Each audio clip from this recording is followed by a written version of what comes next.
എൻ്റെ എല്ലാ കൂട്ടുകാർക്കും എസ് ടി കിച്ചൺ വേഡിലേക്ക് സ്വാഗതം. ഇന്ന് ഇഡ്ഡലിയും ദോശയൊക്കെ നല്ല സോഫ്റ്റ് ആയിരിക്കാനുള്ള കുറച്ച് നല്ല ടിപ്സ് ആയിട്ടാണ് വന്നിരിക്കുന്നത്. അതുമാത്രമല്ല, നമ്മളെ വീട്ടമ്മമാർക്ക് ഉപകാരപ്പെടുന്ന കുറച്ച് നല്ല നല്ല കിച്ചൺ ടിപ്സുകൾ ഈ വീഡിയോയിൽ ഉൾപ്പെടുത്തിയിട്ടുണ്ട്. അപ്പോൾ വീഡിയോ എല്ലാവരും ഒന്ന് ഫുള്ള് കണ്ട് സപ്പോർട്ട് ചെയ്യുക. ഇഷ്ടപ്പെടുകയാണെങ്കിൽ എസ് ടി കിച്ചൺ വേഡിനെ എല്ലാവരും ഒന്ന് സപ്പോർട്ട് ചെയ്ത് ലൈക്ക് ചെയ്യണേ. അപ്പോൾ നമുക്ക് വീഡിയോയിലേക്ക് പോയാലോ? ആദ്യത്തെ ടിപ്സ് എന്താണെന്ന് നോക്കിയാലോ? അപ്പോൾ ഇന്നത്തെ ആദ്യത്തെ ടിപ്സ് നമ്മൾ മീൻ കട്ട് ചെയ്യുന്ന ഒരു ടിപ്സാണ്. അതിൻ്റെ തോട് പെട്ടെന്ന് കളയാനുള്ള ഒരു ടിപ്സാണ്. ഞാൻ പല വീഡിയോയിലും ഞാൻ ഉൾപ്പെടുത്തിയിട്ടുണ്ട് മീനൊക്കെ പെട്ടെന്ന് തൊലി കളയാനുള്ള ടിപ്സൊക്കെ. അപ്പോൾ ഇത് ഒരു കുട്ടി ചൂരയാണ് കേട്ടോ. നമ്മൾ ചെറിയ ചൂരയൊക്കെ വാങ്ങിക്കുമ്പോൾ നമുക്കതിൻ്റെ തോടൊക്കെ നമുക്ക് മുഴുവനോടെ തന്നെ നമുക്ക് ഇളക്കി മാറ്റാനുള്ള നല്ലൊരു ടിപ്സാണ്. അപ്പോൾ ആദ്യം നമ്മൾ ഈ മീൻ എടുത്ത ശേഷം രണ്ട് സൈഡൊന്ന് ഇതുപോലെ ഒന്ന് കട്ട് ചെയ്തെടുക്കണം.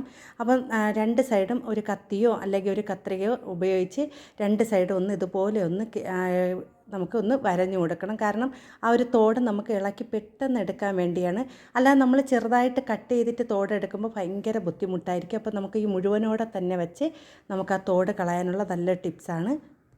അപ്പോൾ രണ്ട് സൈഡ് ഇതുപോലെ ഒന്ന് വരിഞ്ഞ ശേഷം നമുക്കിതാ ഇതുപോലെ ആ ഒരു തോട് ഒന്ന് ഉരിച്ചെടുക്കാം കേട്ടോ. അപ്പോൾ നമുക്ക് എളുപ്പത്തിൽ തന്നെ നമുക്ക് ആ ഒരു മീനിൻ്റെ തോട് മുഴുവനായിട്ട് തന്നെ നമുക്ക് ഇളക്കിയെടുക്കാൻ പറ്റും.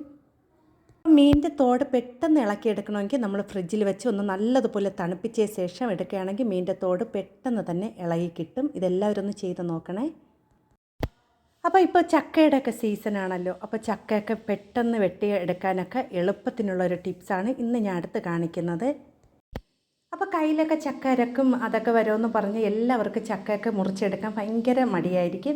അപ്പോൾ ഈ ഒരു വീഡിയോ ഒന്ന് കണ്ടു നോക്കും. എളുപ്പത്തിൽ തന്നെ ചക്ക നമുക്ക് കട്ട് ചെയ്തെടുക്കാം. നമ്മൾ മുഴുവൻ ചക്കയാണ് നമ്മൾ അതിൻ്റെ ഇളക്കി എടുക്കുകയാണെങ്കിൽ ആ പുറം തൊലിയൊക്കെ നല്ലതുപോലെ മുഴുവനോടെ വെച്ച് തന്നെ ഫുള്ളൊന്ന് നമ്മൾ കട്ട് ചെയ്ത് കളയണം. ഇപ്പം ഞാൻ ഒരു ചക്കയുടെ പകുതി മാത്രമാണ് കാണിക്കുന്നത്. അപ്പോൾ നമുക്കിതുപോലെ എളുപ്പത്തിൽ കട്ട് ചെയ്യാനാണെങ്കിൽ ഇതുപോലെ ചെറിയ കഷ്ണങ്ങളാക്കി ഒന്ന് കട്ട് ചെയ്ത ശേഷം നമുക്ക് ആ ഒരു പുറത്തുള്ള മടൽ ഇതുപോലെ കട്ടിക്കൊന്ന് അരിഞ്ഞ് കളയണം. ഇതുപോലെ കട്ടിക്കൊന്ന് അരിഞ്ഞ് കളഞ്ഞ് നമുക്ക് എളുപ്പത്തിൽ തന്നെ എത്ര ചക്ക ഉണ്ടെങ്കിലും നമുക്ക് വളരെ ഈസി ആയിട്ട് തന്നെ ഇളക്കിയെടുക്കാൻ പറ്റും. അപ്പോൾ ഞാൻ ഇവിടെ ആ കത്തി ഉപയോഗിച്ച് പുറത്തുള്ള ആ ഒരു മടലെല്ലാം ഒന്ന് വെട്ടിക്കളയാണ്. ചക്ക മടലെന്ന് നമ്മുടെ നാട്ടിലൊക്കെ ചക്ക മടലെന്ന് പറയും. പുറംതൊലി അതൊന്ന് കട്ട് ചെയ്ത് കളയാം. അതിന് ശേഷം നമുക്ക് ആ ഒരു എല്ലാം ഒന്ന് ഇളക്കിയ ശേഷം നമുക്ക് കൈ കൊണ്ട് തന്നെ നമുക്ക് പെട്ടെന്ന് തന്നെ ആ ഇതളായിട്ട് തന്നെ നമുക്ക് ചക്കയെല്ലാം ഇളക്കിയെടുക്കാൻ പറ്റും. ഇതുപോലെ ഒന്ന് വൃത്തിയാക്കി എടുക്കുകയാണെങ്കിൽ. അപ്പം നിങ്ങൾ ഈ വീഡിയോയിൽ ഒന്ന് കണ്ടു നോക്ക്. കണ്ടോ, നമുക്ക് വളരെ ഈസി ആയിട്ട് തന്നെ എല്ലാം ഇതളായിട്ട് തന്നെ നമുക്ക് ഇളക്കിയെടുക്കാൻ പറ്റും. കൊച്ചു കുട്ടികൾക്ക് വരെ നമുക്ക് ചെയ്യാൻ പറ്റിയ നല്ലൊരു ടിപ്സാണ്. ആർക്കും മടിയില്ലാതെ നമുക്ക് വളരെ ഈസി ആയിട്ട് ചക്ക ക്ലീൻ ചെയ്തെടുക്കാൻ പറ്റും.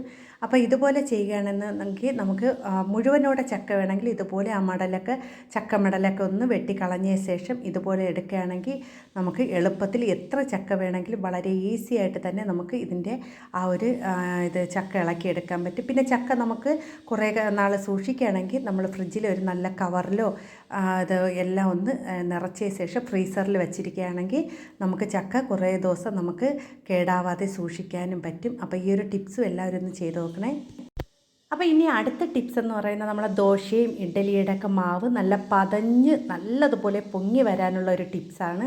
അപ്പോൾ നമ്മൾ ഏത് അരിയാണ്, റേഷൻ അരിയായാലും നമ്മൾ കടയിൽ നിന്ന് വാങ്ങിക്കുന്ന അരിയായാലും നമ്മൾ ഇഡ്ഡലിക്ക് ദോശയ്ക്കൊക്കെ അരച്ചെടുത്ത ശേഷം ആദ്യം നമ്മൾ ചെയ്യേണ്ട ടിപ്സ് എന്ന് പറയുന്നത് നല്ലതുപോലെ ഒന്ന് കലക്കി കട്ടകളില്ലാതെ ഒന്ന് വയ്ക്കുകയാണ് ചെയ്യേണ്ടത്.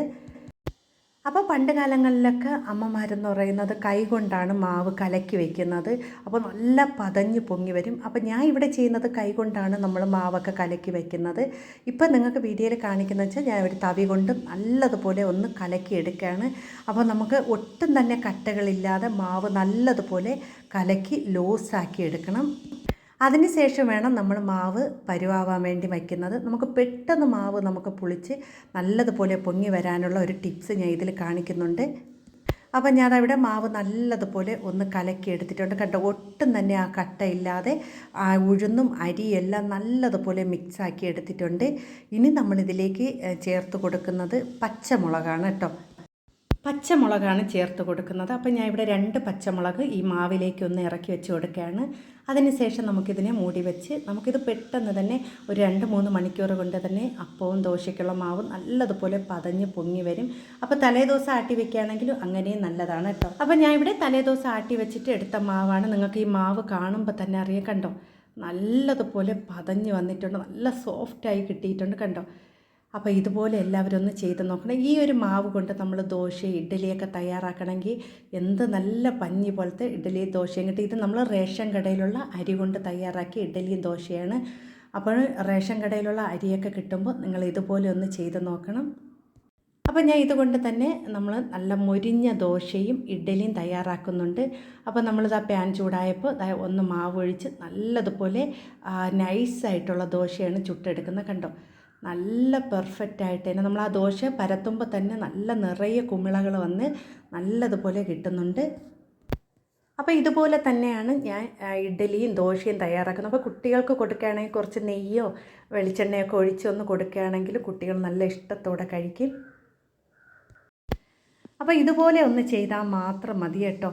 നിങ്ങൾ മാവ് അരച്ച് വെക്കുമ്പോൾ തന്നെ അത് നല്ലതുപോലെ കലക്കി കട്ടകളില്ലാതെ വേണം മാവ് മാറ്റി വയ്ക്കാൻ. ഇതേപോലെ തന്നെ ഇഡ്ഡലി നല്ല പഞ്ഞി പോലത്തെ ഇഡ്ഡലിയും തയ്യാറാക്കി എടുക്കാൻ പറ്റും, കണ്ടോ. നല്ല സോഫ്റ്റ് നല്ല പഞ്ഞി പോലത്തെ ഇഡ്ഡലിയാണ്. അപ്പോൾ എല്ലാവരും ഒന്ന് ചെയ്ത് നോക്കണം. ഇത് നല്ല ടിപ്സാണ്.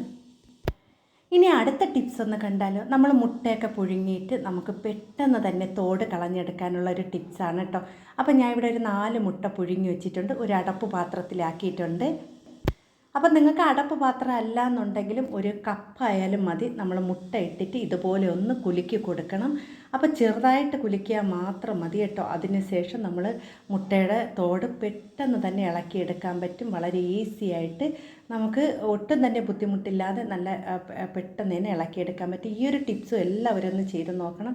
ഈ വീഡിയോയിൽ കാണിച്ചിരിക്കുന്ന എല്ലാ ടിപ്സും എല്ലാവർക്കും ഉപകാരപ്പെടുന്ന നല്ലൊരു ടിപ്സാണ്.